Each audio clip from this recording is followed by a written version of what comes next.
E aí, pessoal, tudo belezinha? Bora para mais um vídeo. Olha que notícia boa para a gente começar nosso dia, né?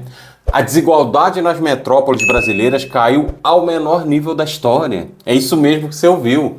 Pela primeira vez em décadas, as grandes cidades do Brasil estão registrando uma diminuição real na diferença entre os mais ricos e os mais pobres, que é medido pelo índice Gini, né? Eu vou botar aí na tela para vocês a manchete da matéria do Poder 360 que traz isso pra gente, né? Mas calma, né, gente? Isso não aconteceu do nada, né? Isso não é coincidência, muito menos um milagre, né? Isso é resultado direto de um governo que tem lado, né? Um governo que olha para o povo e não para o andar de cima. Gente, desde o começo do governo Lula 3, o foco tem sido justamente esse, né? Reduzir as desigualdades estruturais que foram aprofundadas durante os anos de desmonte social. Quais anos foram esses, Adriano? 2 anos de Michel Temer e 4 anos de Jair Bolsonaro. E quando a gente fala em desigualdade nas metrópoles, a gente está falando de tudo aquilo que separa o trabalhador do direito básico de viver com dignidade, ou seja, renda, emprego, moradia, transporte, acesso à comida, educação, saúde, o mínimo para o cidadão viver com dignidade. Então vamos lembrar de uma coisa importante aqui. O Brasil é um dos países ainda, apesar desses avanços do PT, mais desiguais do mundo. E quem vive nas grandes cidades sente isso até mais, tá? Enquanto uns têm acesso a tudo, outros lutam ali para colocar comida na mesa, que é o básico. E quando essa desigualdade ela começa a cair, gente, ainda mais nas grandes metrópoles, isso é sinal de que política pública séria está funcionando. E que o governo Lula fez para isso acontecer, Adriano? O que ele fez? Várias coisas. E todas elas têm um ponto em comum, que é colocar o pobre no orçamento e o rico no imposto. Bom, primeiro teve o retorno do Bolsa Família com um novo formato, né? Um formato, digamos, mais justo, mais inteligente, porque agora, além do valor base, as famílias recebem também um adicional por criança, por gestante, por adolescente, e isso ajuda o dinheiro a chegar onde ele realmente precisa chegar.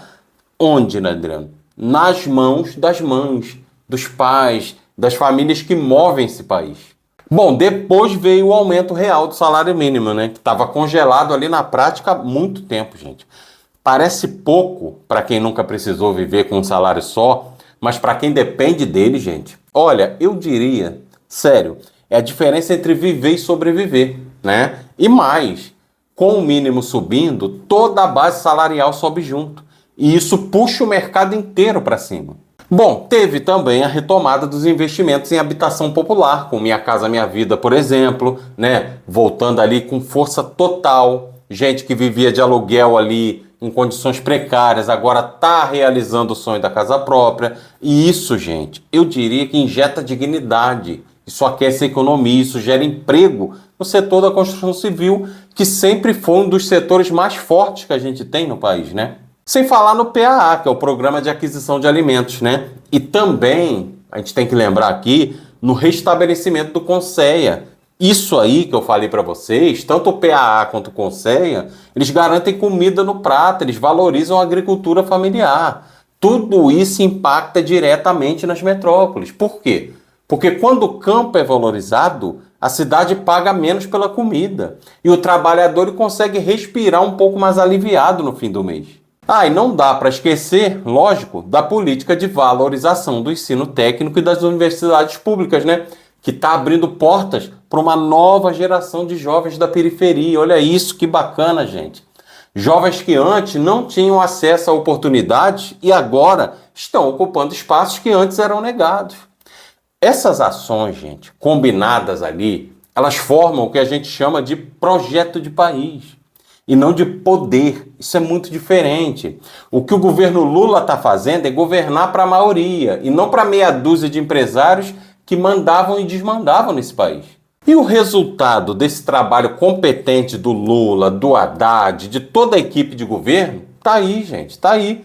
Desigualdade nas metrópoles em queda histórica, segundo o índice Gini, renda dos mais pobres crescendo, taxa de desemprego no menor patamar em 10 anos, fome diminuindo de novo, né? O Lula tira o Brasil do mapa da fome de novo e ela continua diminuindo.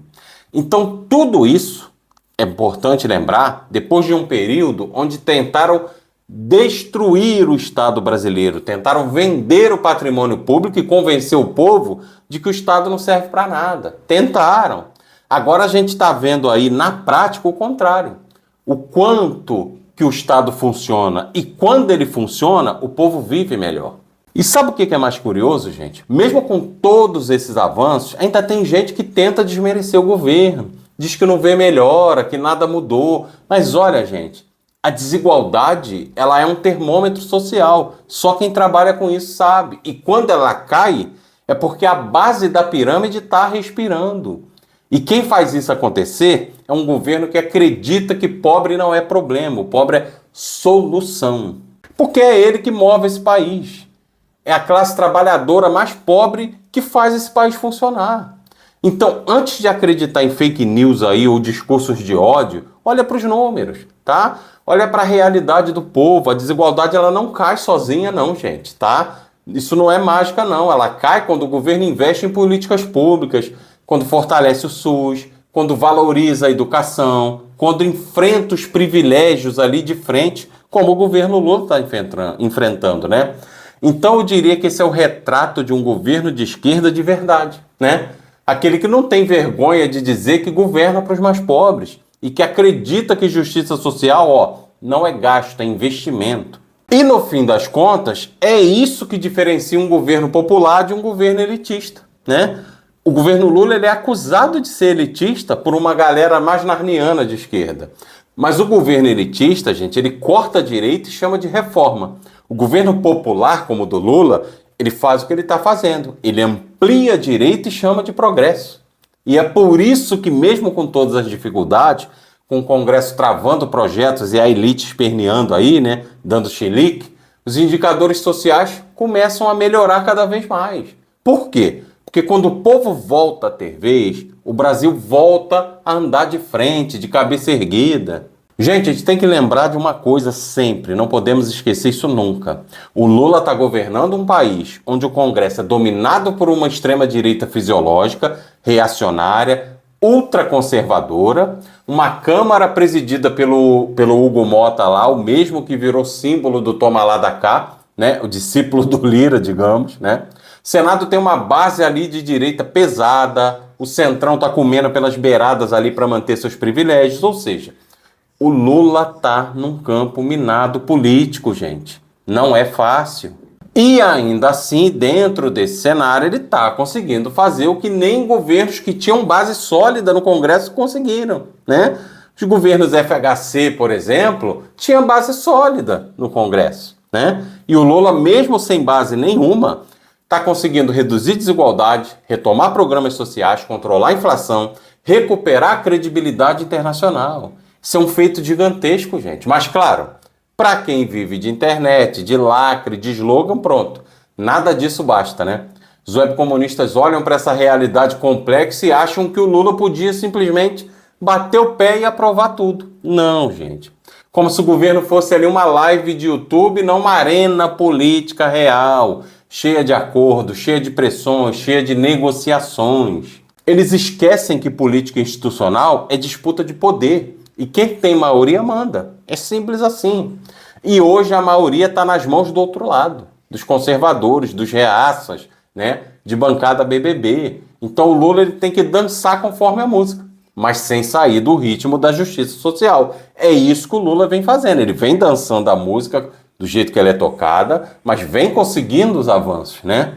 Ele não pode governar como se tivesse 500 deputados aliados, quando na prática ele tem que lutar para aprovar o básico, né? Aí vem o web comunista e solta, mas isso é pouco. Mas isso é migalha. Mas o Lula podia fazer mais. Mas o governo está tímido. Não, gente, o governo não está tímido. Timidez, sabe o que é? É não entender que cada avanço desse governo é conquistado com o inimigo apontando uma arma política para a cabeça dele. É isso, gente. Cada centavo que o governo tira para investir em política social, tem um grupo de bilionários e ruralistas ali tentando sabotar. Cada projeto popular que chega no Congresso tem lobby, tem fake news, tem chantagem, tem sabotagem, tem tudo isso, gente. É difícil. Mas o Lula está lá, firme, articulando, segurando o país com as duas mãos.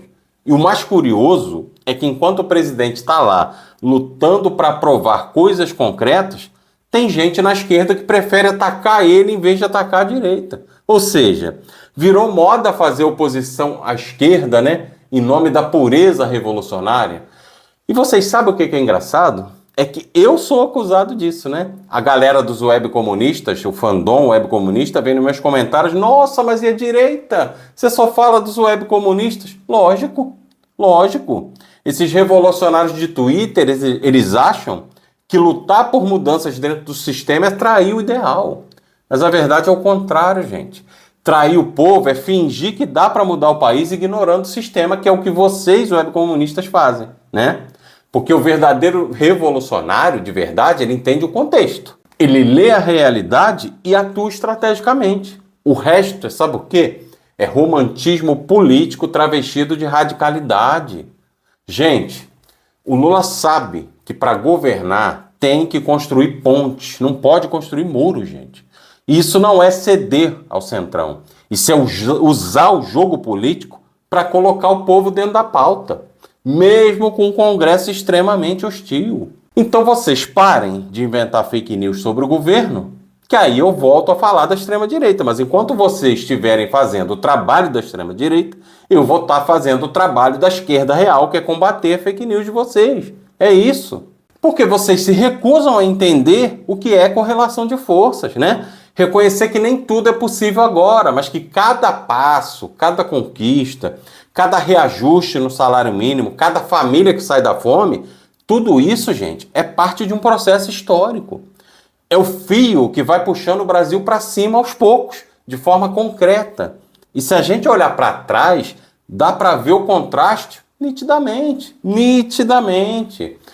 Nos governos Lula e Dilma, a desigualdade caiu, o pobre entrou na universidade, emprego aumentou, PIB cresceu, índice Gini melhorou.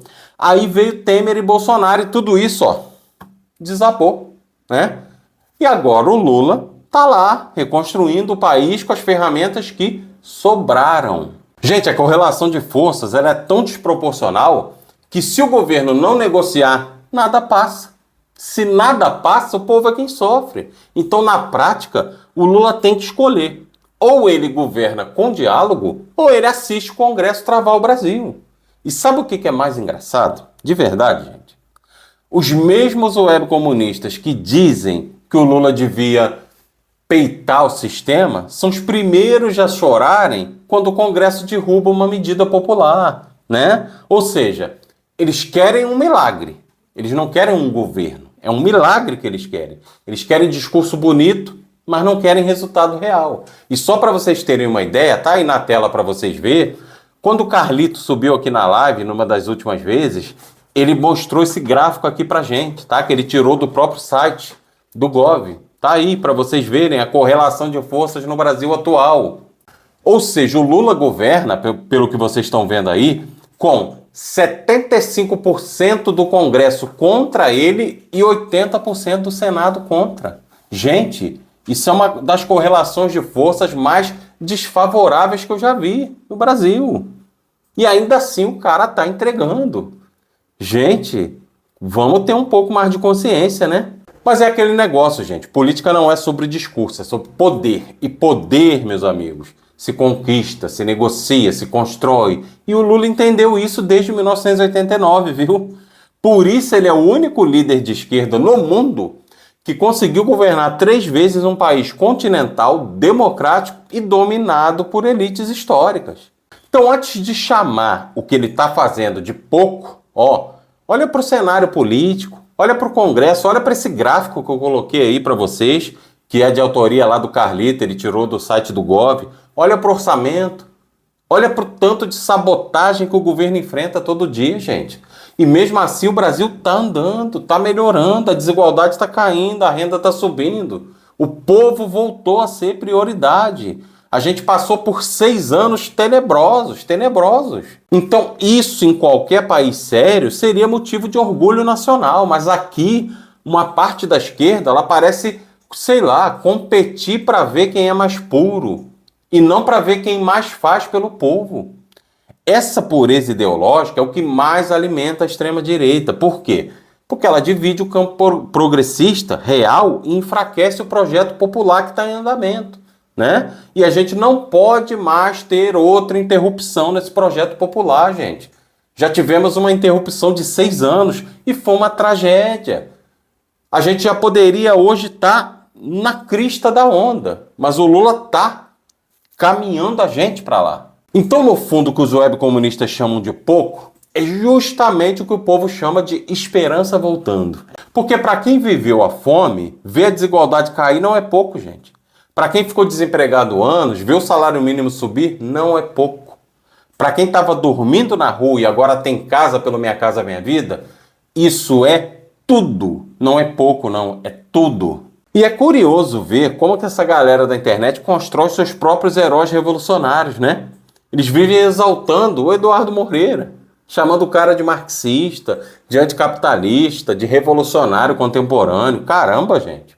Pô, mas na hora de falar do Lula e do Haddad, que estão com a mão na massa lá, trabalhando, tentando transformar o sistema por dentro, aí eles vêm com esse discursinho pronto de isso é neoliberalismo, são entreguistas, são pelegos. E eu fico perguntando, será que eles entendem mesmo o que estão falando?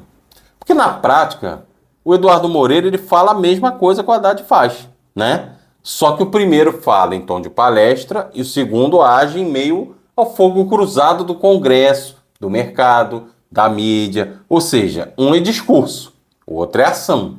O Eduardo Moreira, com todo respeito aqui, é um cara que fala bem, tem uma oratória bonita, cita Marx, critica os bancos, né? Mas fala isso de dentro de um estúdio, não de dentro do Ministério da Fazenda como o Haddad, né? Então, entendam, gente, falar de revolução do conforto da própria cadeira é muito fácil. Difícil, sabe o que é? É acordar todo dia para governar um país de 200 milhões de pessoas, né? Cheio de contradições e ainda tentar equilibrar as contas sem cortar o social. E acredite, pela extrema-direita, o que eles mais querem é que corte o social. Sempre. E é aí que entra a grande diferença. Enquanto o Haddad ele tem que segurar o dólar, negociar com o Congresso, proteger o povo da inflação e ainda enfrentar o mercado financeiro, o Eduardo Moreira, que vocês, webcomunistas, chamam de revolucionário, ele pode ir lá ficar fazendo o discurso dele revolucionário sem precisar aprovar nada, sem precisar de construção de maioria, sem precisar tecer nenhum acordo, sem precisar de voto, né? Aí é muito fácil, gente. É o mesmo tipo de romantismo político que está envenenando parte da esquerda. Eles confundem radicalidade no discurso com eficiência na prática. Acham o quê? Acham que ser de esquerda é só falar bonito contra o capitalismo, sem perceber que o desafio real, gente, sabe qual é? É melhorar a vida das pessoas dentro do capitalismo, até que seja possível transformá-lo. Mas nisso vocês não pensam, né? Como eu posso esquecer? Quem passa fome, passa, né? E é isso que o governo Lula e Haddad estão fazendo, gente. Eles estão reduzindo desigualdade dentro do capitalismo. E isso, meu amigo, minha amiga, é uma façanha. Porque é muito mais revolucionário você tirar dezenas de milhões de pessoas da fome do que você fazer textão com citações de Gramsci no Twitter. Vamos combinar? Mas o problema é que essa galera ela quer um socialismo miojo, né? Instantâneo, prontinho ali em 3 minutos, né? Não entendem que o socialismo, se um dia vier, eu acredito que não, mas posso estar errado, né? Muito embora eu gostaria que viesse, se um dia vier, vai nascer de dentro das contradições do capitalismo e não de um discurso de pureza ideológica. E também não do aceleracionismo, tá? Essas contradições elas têm que acontecer de forma natural, não serem aceleradas por esses psicopatas que querem, através do sofrimento do povo, a ver se vem a sua revolução narniana, né? E o Lula entende isso melhor do que qualquer um. Por isso que eu digo que o Lula não é um revolucionário de palco como vocês, né? Ele é um transformador de realidade, né? Um sujeito que transforma o Estado para ele servir ao povo. E o Haddad está na mesma linha, né? Enquanto o mercado esperava um ministro submisso, ele criou um novo arcabouço fiscal que dá previsibilidade econômica sem cortar o investimento social, gente. Vocês têm noção do que é isso? O cara está reconstruindo a confiança do país e, ao mesmo tempo, garantindo dinheiro para o Bolsa Família, para a educação, para a saúde, para a infraestrutura. E não, web comunistas, isso não é neoliberalismo, tá? Isso é inteligência política. Neoliberal é quem corta direito e privatiza tudo, como fizeram Temer e Bolsonaro e FHC lá atrás. Esses sim são neoliberais. Agora, Haddad, muito pelo contrário. Ele está recuperando a capacidade do Estado de investir. Mas como vocês não leem diário oficial, né? Só o Twitter, aí eles repetem o que ouviram ou leram de outro influencer ali, que também nunca leu o texto da lei, né? Aí fica nessa papagaiada coletiva ali. Haddad é do mercado, Lula tá de joelhos pro Centrão, o PT se vendeu. Aí, enquanto isso, o povo tá lá, voltando a comer, o salário subindo, desigualdade caindo, e vocês ficam aí no Twitter igual papagaios, repetindo mentira, né? Então sabe qual é a verdade que vocês, web comunistas, não suportam? É que o Lula é o único, não tem outro, Johnny Manuel, único líder popular vivo que realmente conseguiu enfrentar o sistema e vencer. E vencer sem armas, sem golpe, sem derramamento de sangue, vencer com política, com voto, com consciência. E isso dói, né? Eu sei que dói, tá? Dói em quem precisa que a revolução seja uma guerra para se sentir parte de algo grande, né? Porque o Lula provou que a transformação ela pode vir com democracia, com paciência, com articulação. E isso desmonta esse mito de vocês de revolucionário puro que fala em revolução armada, né? Não precisa. O Lula faz revolução desarmada. Então o que essa galera chama de neoliberalismo do Haddad é, na verdade, o único caminho possível para manter o Estado de pé num país onde 75% do Congresso e 80% do Senado é de direita, gente. Eles acham que radicalismo é gritar mais alto, mas radicalismo de verdade é manter o foco no povo, mesmo quando o sistema inteiro está contra você querendo te engolir.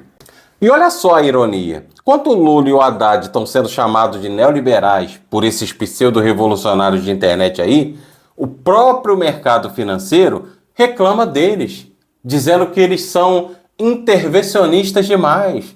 Ou seja, os dois lados estão insatisfeitos. Os web comunistas achando que eles são neoliberais, mas é mentira, e o mercado financeiro, que sabe que eles não são, está reclamando. E é exatamente aí que mora o equilíbrio. É o sinal de que o governo está no caminho certo, incomodando os ricos, mas sem deixar o país quebrar. Gente, sério mesmo, na moral. Quando você ouvir alguém chamando o Haddad de neoliberal e o Eduardo Moreira de revolucionário, pode saber. Se a pessoa está presa na estética do discurso, não na ética da prática, né? Está presa na monetização e no financiamento que anda recebendo, né? Porque revolucionário não é quem fala bonito, não. É quem muda o país de dentro para fora.